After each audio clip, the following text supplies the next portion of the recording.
Hi everyone! For releasing this brand new, all new Ford Ranger Raptor.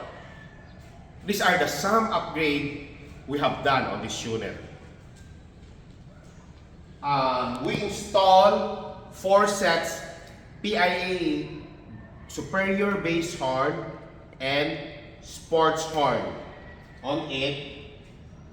And we added amber LED LEDs, 4 amber LED LEDs on the grill. And also, we replaced the bumper to hammer bumper and install PIAA 7-inch LED light. And also on this bumper, hammer bumper, we install COMEUP recovery winch, 10,000 pounds with a wireless remote control. I'll get the wireless remote control.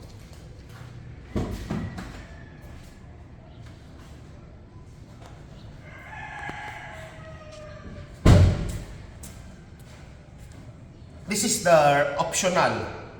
The original COMEUP with the winch is through wired. This is the optional. And we also replaced the stock front bumper protection to hammer. This is their latest release. Hammer under protection. This is a 3-piece, very big, thick plate for protection. And also the headlight and taillight, we smoke it, we tint the headlight to give a more sportier look. Okay. On the back,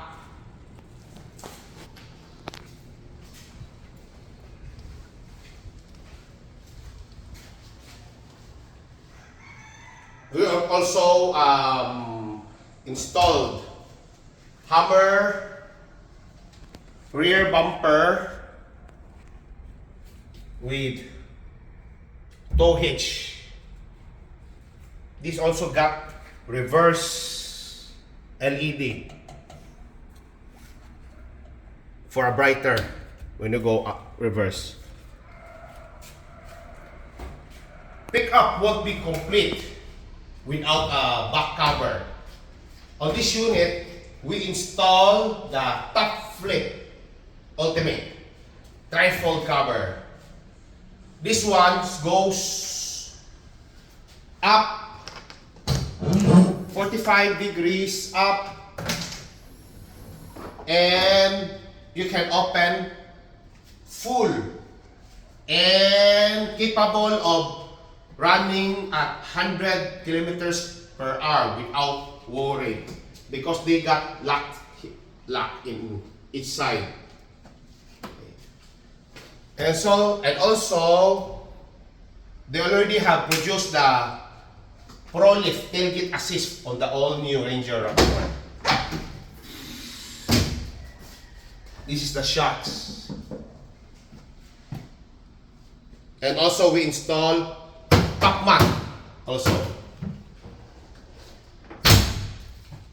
The PROLIFT tailgate assist available also for the wall track, on the all-new wall track also here at PRS. Okay. We also smoke the taillight.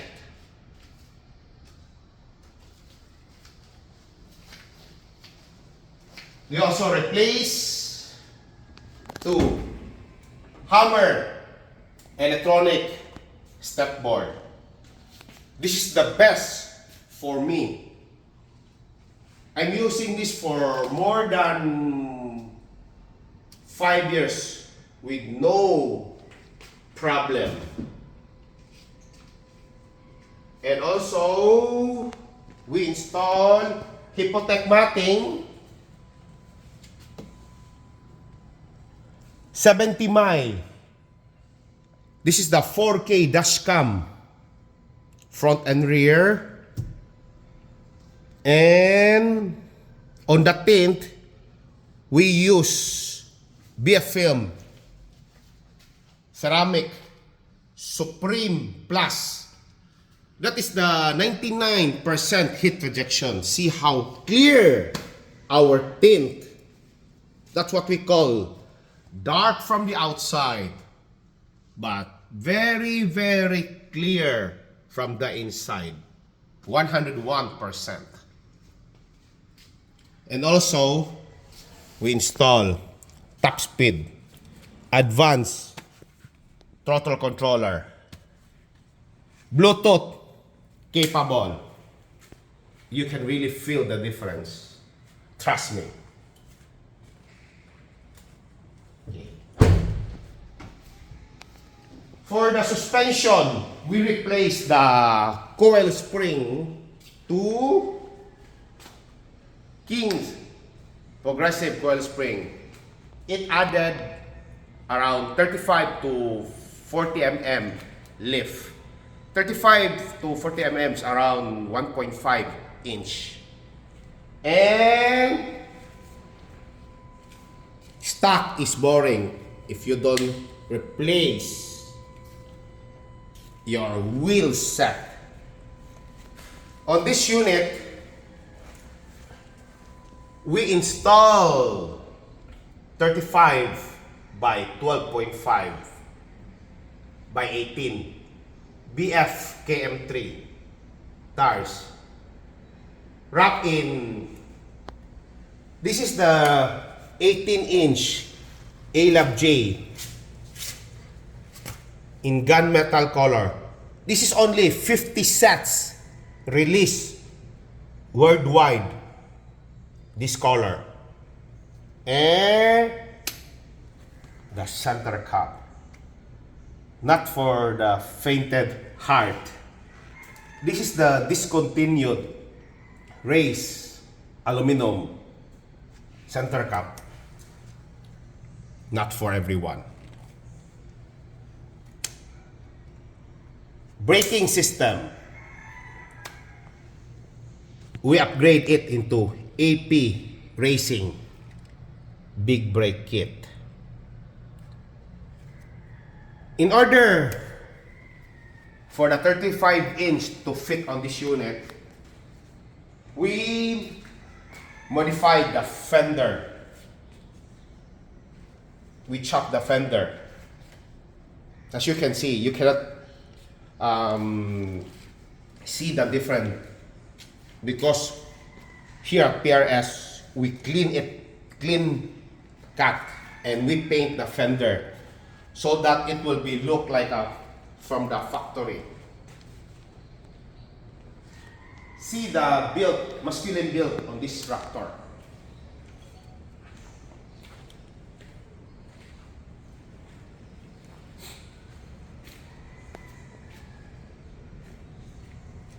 Lastly, before we release the unit, we ceramic coated the body and also the side interior, the hinges. Why we coat? For hydrophobic water, just to bleed. Second, from chemical stain, and also deep gloss shine on the unit. You can see the reflection here. You see the reflection from the motor, even my Malossi dragster.